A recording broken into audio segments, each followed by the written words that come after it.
Shalom, perkenalkan nama saya Michael Jemat, saya dari PKK 4 semester 4. Dalam video ini saya akan membahas tentang jawaban UAS mata kuliah Sejarah Gereja Indonesia.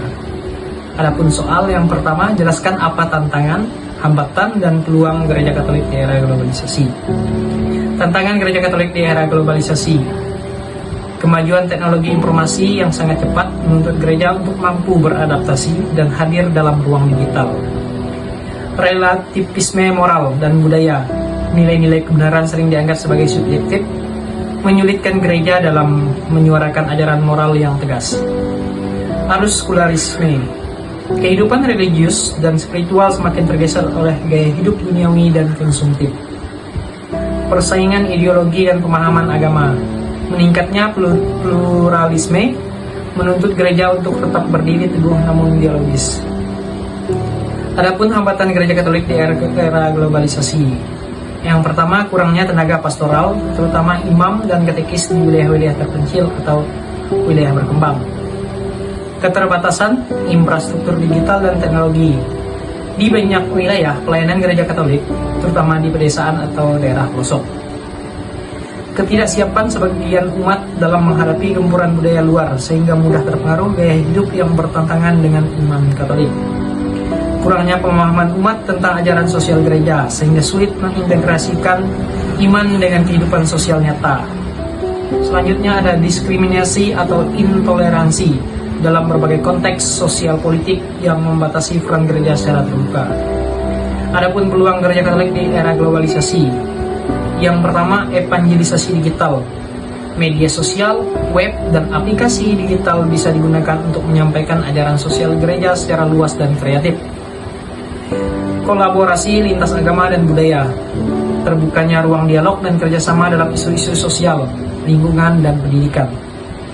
Keterlibatan awam, banyak umat Katolik terutama kaum muda yang dapat diberdayakan untuk aktif dalam pelayanan dan kesaksian iman. Akses terhadap ilmu dan informasi yang memungkinkan pengembangan pikiran teologis dan pastoral yang kontekstual. Soal nomor 2 yaitu jelaskan tantangan perkembangan Gereja Katolik di Indonesia di era kontemporer. Perkembangan Gereja Katolik di Indonesia di era kontemporer ditandai dengan hal-hal berikut. Yang pertama, ada pertumbuhan jumlah umat dan keuskupan. Meningkatnya jumlah umat Katolik, terutama di daerah Kalimantan, Nusa Tenggara Timur, dan Papua. Peningkatan partisipasi awam dalam pelayanan gereja, termasuk perayaan peran perempuan dan orang muda. Penguatan inkulturasi, gereja makin terbuka pada budaya lokal, termasuk dalam liturgi dan devosi umat. Keterlibatan dalam sosial politik, gereja ikut aktif dalam advokasi keadilan sosial, anti korupsi, hak asasi manusia, dan dialog antar agama.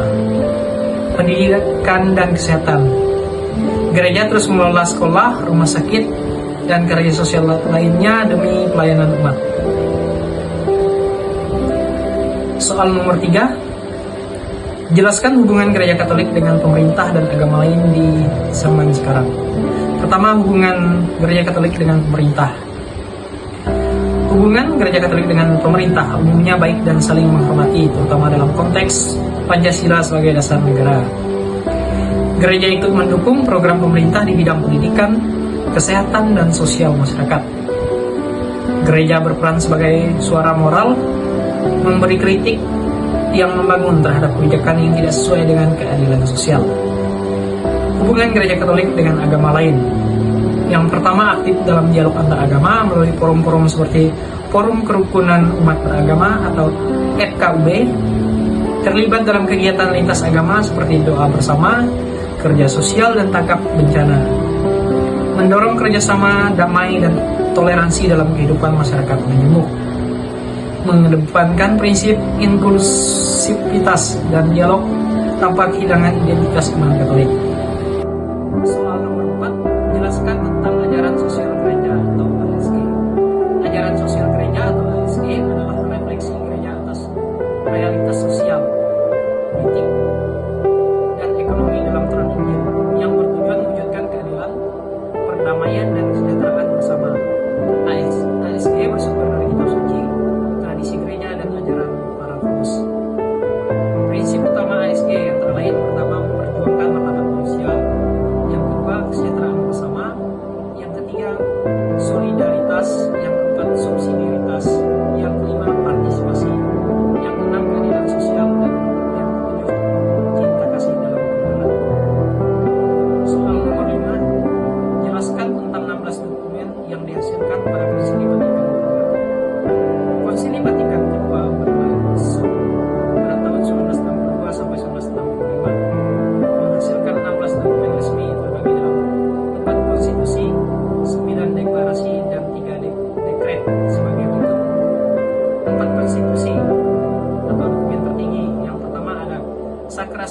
konsilium tentang liturgi suci.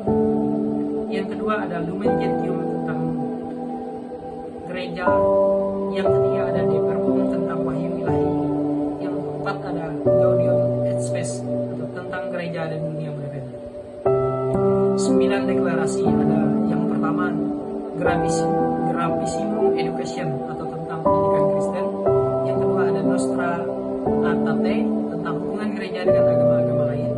Yang ketiga ada Dignitatis Humanae tentang kebebasan beragama.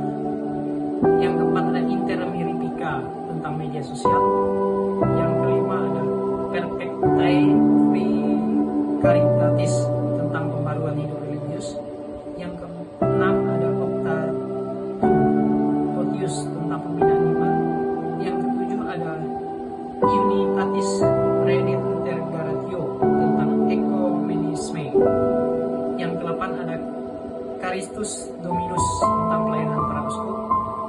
Yang kesembilan ada Et Gentes tentang kegiatan misi gereja. Adapun 3 dekret, yang pertama ada tentang pelayanan dan kehidupan iman. Yang kedua ada tentang kerasulan awam. Yang ketiga ada tentang gereja-gereja Katolik. Semua dokumen ini membentuk dasar pembaruan dalam liturgi, ekumenisme,